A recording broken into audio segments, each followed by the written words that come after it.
Hey, hey, I just want to let everybody know up there that I'm not completely crazy about jumping from one thing to another. But when my buddy Noe tells me he has to clear off his land because the city got in his butt about parking a lot of cars out there on his grass, I have very little time to grab what I have to. I have to get out of. He's got to get a lot of stuff out of there. He had to get that C10 somewhere. He's having to sell it. He's having to get rid of it. He's parting it out. I don't know what he's exactly. Maybe going to bag the frame, sell it. I don't know, but I have to go get the LTD motor, and I have to go get that motor. I have to go over there tomorrow and get both motors at once. Brian Stewart, no, I'm not crazy, dude. There's just very little time for him to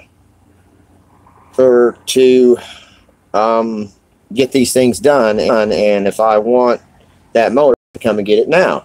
I mean, matter of fact, I showed up there this morning. He said, it's a good thing you came by, man, because somebody's going to come look at the C10. They show up and looked at that rust bucket, and they decided they didn't want it. But that's just an example. If the guy did go there and try to get it and run off with it, the motor probably would have went with it, so I'm glad that I showed up there and I started working on it and getting that done. The LTD motor is sitting there. I just got to load it up, but he needs all these cars out of there. You know what I'm saying? And I don't want to lose the opportunity and just basically miss that opportunity. So that's why I'm making this quick live feed, just to let everybody know. So people don't think I'm absolutely nuts by putting all these hands in the fire. I didn't feel like recording or nothing, so I'm just going ahead and doing this live feed out there. I see there's 4 people watching, so y'all don't have to comment if y'all don't want to. I understand, y'all might need to be watching me say, let's see what this nutball's up to now. I don't blame you, man. It looks like I'm all over the place and don't have a plan or trying to stay focused on one thing at a time, but it's not that. I got to get my motor out of there. I had to get the LTD out of there. I'd planned on doing all this work over there at that place. But like I said, the city is not letting him work on no more cars over there, as many as he had. It's a one thing to have 1 or 2 cars, and doing a couple of things.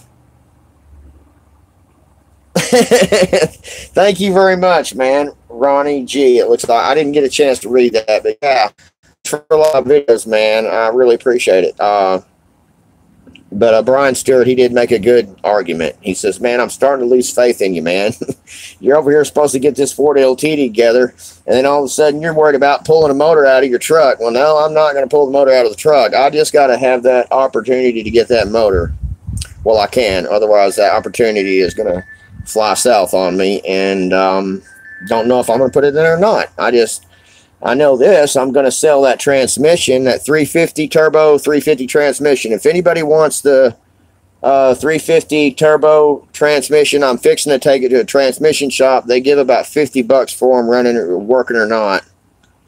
I didn't have time to. I did not have time to run around and try to find a carburetor to put back on that truck. But the last time I got in that truck, I guess it was about 3 years ago. I hooked a gas can to the water or to the gas pump. Hooked up the distributor on it to the hot battery, and we fired it off. And we actually put some transmission fluid in it, and somebody got underneath it and kicked it in gear while I had the brake on, and I actually drove it down the driveway and backed it up. I'd actually go out there and started it 4, 5, 6 times. It doesn't really smoke. I didn't really see any white smoke. Didn't see any. I don't got my glasses on, so I can't read the comments right now. But thanks for the comments. I'm going blind. Old age will do it to you. But anyway, I did drive it up and down the driveway and backed it up and drive it forward. But so I know it's a good motor. I just don't have the money to buy a good carburetor for it right now, and I don't want to tear apart the truck and leave us stranded. When I put that other motor in there, I might even, we'll just see where it goes. I might just decide to rebuild it.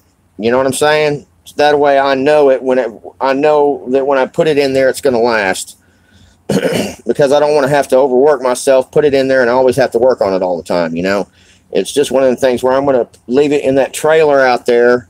And that's another reason why I didn't get the motor today. I got all the way over there, and I thought, well, let's get the LTD motor. And he says, well, how are you going to get it out of the back of your truck when you get it home? And I got thinking, you know, what's up, man? Somebody said, what's up? I have a carburetor I will give you. Well, thank you. I sure could use one. It had a Holly double pumper on it, man, when I had it, and somebody stole it.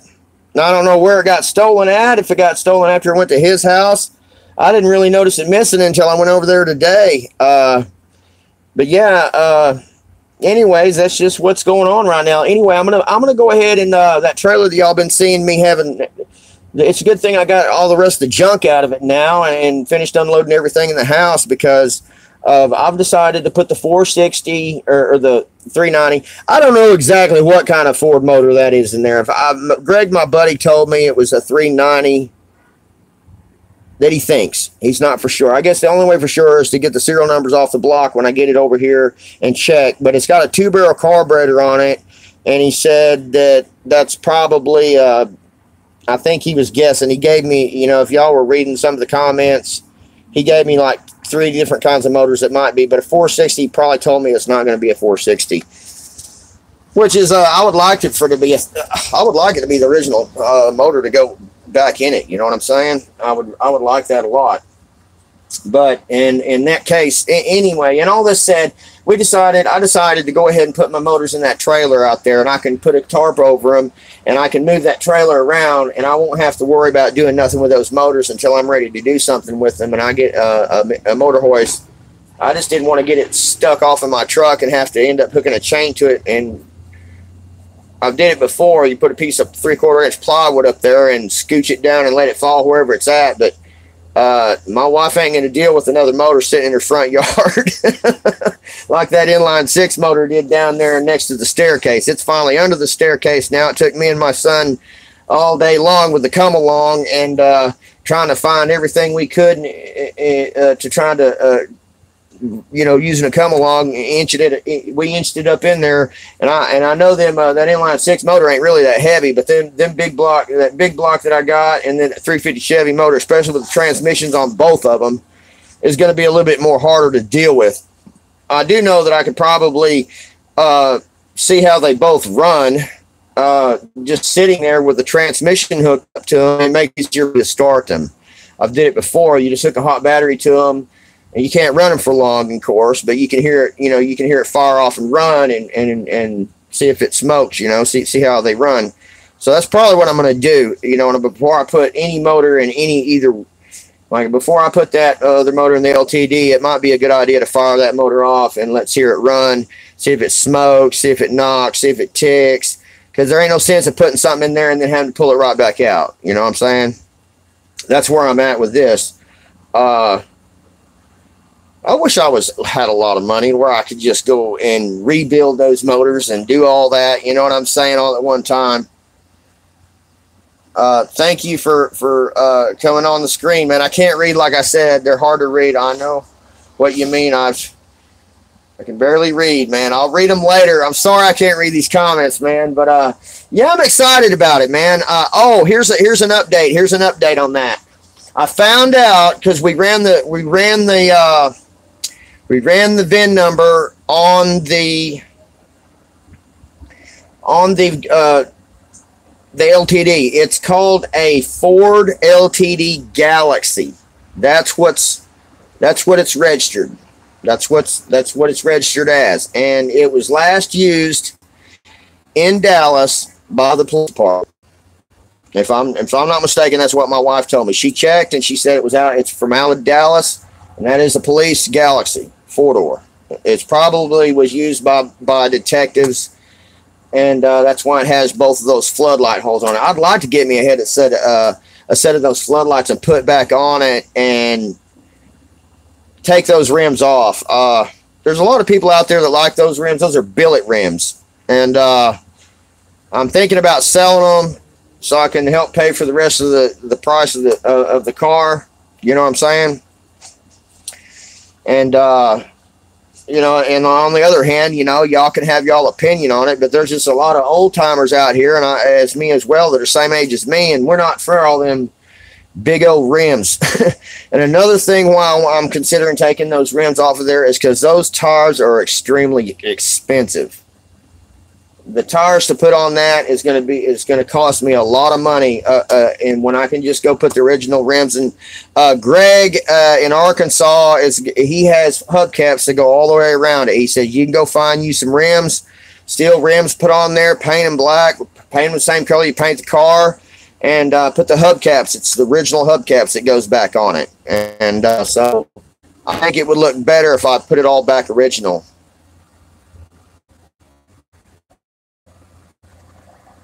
Yeah, it would look good as an old school cop car. I can kind of read them a little bit, man. They only step here on my end for just a little bit, and I have to back up like that and read it. Dadgummit, it's sorry when you're going blind and getting old, ain't it? And first day, quit smoking, man. It's rough. It's rough, man. I was chewing on sour stuff all day long, and there ain't nothing like a cigarette, man. But I have to do this, or I'm not going to get this surgery. And one thing I'm worried about is the bombshell, man. When she doesn't have a cigarette, she gets really, really, really short with me and irritated. And I told her that if you want me to have a chance of quitting smoking, you're going to have to quit smoking around me completely. And I'm going to have to ask you to take them completely out of my face and out of the house. If they're not around, I'm not going to buy them. But if they're sitting around the house, I'm going to be so tempted just to reach over and, you know, and pick one up. You know, it's just that easy. When they're on the coffee table or butts in the ashtray, I'm going to be digging for them. And if they find any, my doctor told me this last visit, he said, if they find any nicotine in your system when you go in there to get scheduled for your wrist, they're not even going to schedule the surgery. This next appointment I got coming up for my wrist, it's like a pre-appointment type of thing where they do blood work on you and stuff like that. And then when they get the results back, they'll call me and let me know if I get scheduled for my surgery. And if they find anything wrong with my blood work or nicotine in it, then they're not going to give me the surgery, as well as any kind of drugs or anything like that. They will not help anybody out there that goes in there. Like, for example, if somebody is using drugs and they go in there to try to get a surgery, they're not going to help them. They don't care. It's just, that's one of their rules. Nicotine or drugs or I think they said alcohol. You know, if you got alcohol in your system, that I don't see how they test for that too long. Alcohol don't stay in your system too long. But he said something about alcohol.